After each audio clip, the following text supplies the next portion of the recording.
Баршаға сәлем достар. Бүгін сіздер менен видео монтаж бойынша келесі сабақты жалғастыратын боламыз. Ол үшін сіздер мына көріп тұрған видеоларыңызға біз анимация қоямыз, яғни басталуындағы, аяқталуындағы анимацияны қоюды үйренетін боламыз. Ол үшін қазір міне видеоны басып таңдадым.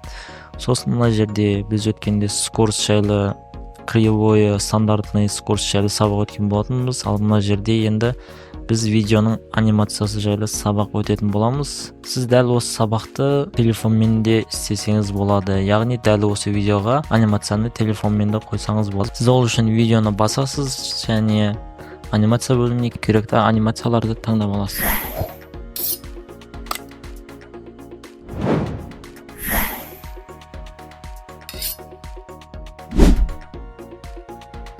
Ал енді мына сабаққа кірісетін болсақ, видеоға анимация дегеніміз, яғни анимациялар. Бұл жерде өте көп түрлі анимациялар бар. Осы жерде біз видео дәл осылай басталады, немесе мына тряска 3 дейді. Мінекей, бұл видеоның басталуы болады. Ал видеоның соңына қоятын анимация керек болса, тағы видеоның соңына басамыз және анимация бөліміне кіріп, енді вывод деген бар, бұл шығу. Яғни вывод кіру болса, вывод шығу болады. Видео бітіп жатқан кезде, міне дәл осы көріп тұрғандарыңыздай осындай анимациялар, яғни міне мен мысалы мына анимацияны қойсам, ол автоматически өзі видеоға қойылады маған. Мінекей көріңіздер. Ойнау уақыты, яғни бұл жерде мына көріп тұрғаныңыз бірінші 0,5 деген 1,8 секундқа қойсам, 1,8 секундқа дейін дәл осы анимация ойнайды деген сөз. Мен мысалы мынаны қоямын. Бұл 1,8 секундқа дейін ойнайды осы анимация. Осыны өздеріңіз қалауларыңызға байланысты қойсаңыздар болады. Бірақ бұл негізінде көп болса 2-3 секунд қойған дұрыс, себебі 10-15 секунд қойсаңыздар видеоға керемет атмосфера бермейді және адамдарды зеріктіріп жібереді. Ал мына жерде вывод деген бар. Бұл выводты 1 секундта дәл осылай бітеді деген сөз. Оны өздеріңіз қалағанша қойсаңыздар болады негізі. 2 секунд, 3 секунд, бірақ адасып қалмаңыздар. 10 секунд, 20 секундқа қоюдың қажеті жоқ. Енді түсінікті болды деп ойлаймын. Енді бұл жерде анимацияның комбо деген түрі бар. Бұл не деп ойласаңыздар, бұл анимацияның бастан аяқ немесе орталарында ойнатуға болатын видео анимация болып есептеледі. Мен мысалы қазір мынаны қоямын. Так, қазір таңдап алайын. Мінекей, осы бар екен анимация. Яғни бұл видеоның соңында анимация бар, ортасында да анимация бар деген сөз. Ал енді бұл анимацияны мен, дәл осы анимацияны видеоның басынан аяғына дейін қоятын болсам, мен мына ползунокты осылайша созып қоямын. Бірақ бұл не үшін созылмай жатыр деген ой сіздерді мазалайтын болса, немесе анимация керек емес алып тастаймын десеңіздер, мына жақта нет деген батырман басасыздар. Сол кезде анимация автоматты түрде өшіп кетеді. Ал енді осы мәселеге келсек, бұл не үшін ползунок мына жақта созылып, осы жерге келгенде созылмай қалып жатыр деген ой сізді мазалайтын болса, длительностьке қараймыз. Сосын мына жерден вывод деген бізде анимация басында қойылып тұр, мінекей. Яғни міне өзі шекарасы белгіленіп көрсетіліп тұр.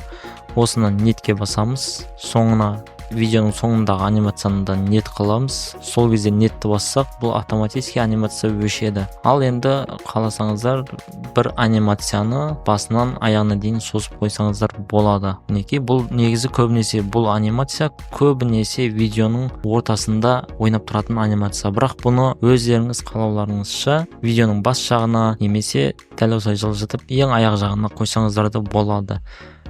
Бірақ бұл көбінесе видеоның ортасындағы анимация болып есептеледі. Бірақ сіздер мына анимация мен вывод пен комбоның айырмашылығы, бұл анимацияны қойсаңыздар, бұл автоматически видеоның соңына қойып береді. Ал выводқа қойсаңыздар, бұл видеоны автоматически бас жағына қойып береді. Ал енді мен мына вывод бас жағындағы анимацияны видеоның басынан аяғына дейін қоятын болсам, менде жылжымай жатыр.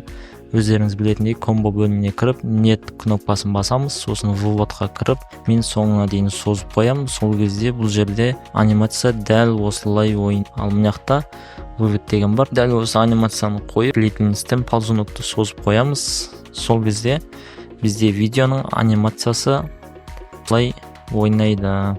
Сіздерге жалпы сабақ түсінікті болды деп ойлаймын. Осы жерде сіздерге кішігірім бір бонус сабақ қосып кете салайын. Мына жерде корректировка бөліміне өтетін болсақ, бұл өте үлкен сабақ. Сіздер оңай түсінікті болу үшін мен сіздерге осы жерден мына видеоның тізіміне дәл осы жерден осылай созып немесе қысқартып алсаңыз болады. Ол не үшін маған қажет деген ой мазалайтын болса, мысалы сізге түсінікті болу үшін қазір мен бір видеоны көрсетемін. Яғни мен мына видеоның бір жерінен кесіп алуым керек болады. Яғни бұл жерде өте үлкен кадр болып тұр. Себебі мен бұны үлкен кадрды кесіп өзіме керегін алатын болсам, бұл жерде өте үлкен қателік кетуі мүмкін. Неге десеңіздер, қазір сіздерге себебін көрсетемін. Неге біз видеоны масштабын үлкейтіп аламыз, және осы жерде дәл осындай кішігірім бір кадр болатын болса, соны біз кесіп алуымыз оңай болу үшін біз осындай видеоның сол кезде бізге масштабын бір кадр секундқа дейін көрсетеді. Яғни мен мұны қиып алғым келсе, дәл осы масштабты жақындатқан жағдайда қиып алуыма болады.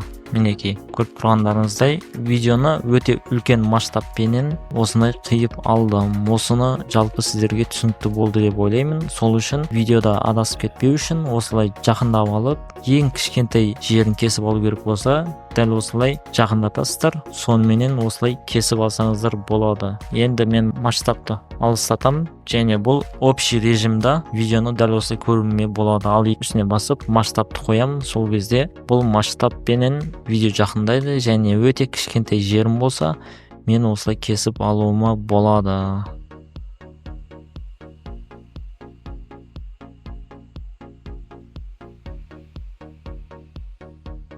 Яғни кесудің екі жолы бар. Міне мына жақта инструменттерден осы Ctrl-V-ны бассаңыз кеседі. Мінекей, әлде әрқайсысынан жеке-жеке кесіп шығам десеңіздер, мына жерде инструмент бөлімінен V-ны бассаңыздар, міне сіздерге алмас шығады. Дәл осыменен өздеріңіз керек жерін аласыздар, және керек емес кадрларын белгілеп delete деген кнопканы басасыздар. Соменен керек емес кадрларды дәл осылай өшіріп отырсаңыздар болады.